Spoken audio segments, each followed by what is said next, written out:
Assalamualaikum warahmatullahi wabarakatuh. Baik, di sini saya akan menjelaskan mengenai kegiatan relasi agama dan kesehatan. Nah, yang berjudul Kesehatan dan Penyakit dalam Islam. Kesehatan merupakan hal yang sangat penting bagi kehidupan manusia, karena dengan kondisi yang sehat, manusia dapat beraktivitas, beribadah, dan melakukan berbagai hal lainnya. Tanpa kondisi yang sehat, manusia kehilangan daya untuk melakukan aktivitas serta menjalani kehidupan sebagaimana mestinya. Menjaga kesehatan yang berlandaskan agama merupakan solusi terbaik untuk dapat mengatasi berbagai permasalahan kesehatan fisik, bahkan jiwa dengan mematuhi, mengamalkan nilai-nilai agama dalam aktivitas kehidupan sehari-hari. Adanya hubungan antara agama sebagai pijakan keyakinan dan kesehatan rohani dan jasmani terletak bagaimana sikap berserah diri seseorang terhadap suatu kehendak kekuasaan Allah Subhanahu wa Ta'ala. Sikap itulah yang membuat seorang manusia dapat menciptakan aura positif, ketentraman lahir batin, serta hal yang baik lainnya. Pandangan hidup Islam dalam menghadapi COVID-19.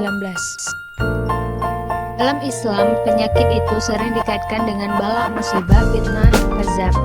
Penyakit juga dapat berbentuk kuman sejenis bakteri yang merupakan ciptaan Allah meskipun melalui hasil perbuatan manusia itu sendiri. Bima kasabat aidin nas. Dengan kata lain, menggunakan istilah wabah atau ta'awun. Arti ta'awun adalah suatu penyakit yang menular dengan penyebaran jangkauan yang sangat luas. Penyakit yang mencemari udara dan dapat menggerogoti tubuh serta penyakit yang dapat mengakibatkan kematian dengan waktu sepersekian detik sangat cepat. Nah, di sini terdapat pendapat para ahli, yakni Dr. Syamsuddin Arif. Hal ini juga disepakati oleh Ibnu Al-Qayyim terkait ta'awun. Terdapat 3 hal, yaitu pertama, gejala-gejala yang umumnya dapat didiagnosa oleh para dokter. Kedua, kematian yang diakibatkan oleh penyakit yang menular. Dan yang ketiga, faktor yang disebabkan oleh sisa-sisa azab Bani Israel dan gangguan jin. Nah, namun sebagai umat Islam, kita selalu bersabar dan bertawakal dalam menghadapi segala ujian serta musibah yang datang menghampiri. Allah Subhanahu wa Ta'ala berfirman dalam surah Al-Baqarah ayat 155 sampai 156 yang artinya, berkenaan dengan penjelasan tersebut, apa yang harus kita lakukan sebagai usaha dalam menghindari wabah dari berbagai penyakit termasuk wabah COVID-19?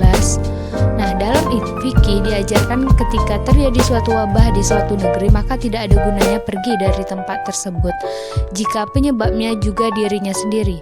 Dianjurkan untuk memperbanyak doa kunut nazilah sebagai doa untuk menolak wabah penyakit. Orang terkena wabah penyakit yang mematikan tersebut sebagai azab hukuman yang diberikan Allah kepada siapapun yang dikehendakinya. Tetapi Allah menjadikan itu sebagai rahmat bagi orang-orang yang beriman. Sebagaimana hadis riwayat Bukhari menyatakan, guna mencegah penyebaran COVID-19, Islam juga mengajarkan untuk tidak keluar rumah, menjaga kebersihan dengan berwudu, mencuci tangan, menjaga jarak, dan mengkonsumsi makanan yang baik dan halal. Menghindari konsumsi makanan yang membawa kemudaratan, apalagi mengkonsumsi makanan yang jelas-jelas haram dalam Islam, karena kerusakan yang terjadi pada tubuh manusia adalah berasal dari apa yang mereka perbuat serta apa yang dimasukkan ke dalam perut mereka. Isolasi atau tidak melakukan aktivitas di luar rumah juga dianjurkan untuk mengatasi atau memutus penyebaran wabah virus tersebut sebagaimana dalam hadis riwayat Bukhari. Terkait dengan COVID-19 dan Islam, Ibnu Qayyim pun mengajarkan kita untuk menghindari potensi apapun yang bisa membuat seseorang terinfeksi wabah tersebut. Senantiasa menjaga kesehatan dengan baik sebagai modal hidup di dunia dan akhirat. Menghindari menghirup udara yang telah tercemar kuman penyakit virus tersebut. Menjaga jarak dengan seseorang yang terinfeksi atau menerapkan social distancing. Berpikir positif, bertawakal kepada Allah, berhati-hati melakukan pencegahan, memperbanyak mengingat Allah dengan ibadah serta pengetahuan. Sekian dan terima kasih penjelasan saya mengenai relasi agama dan kesehatan.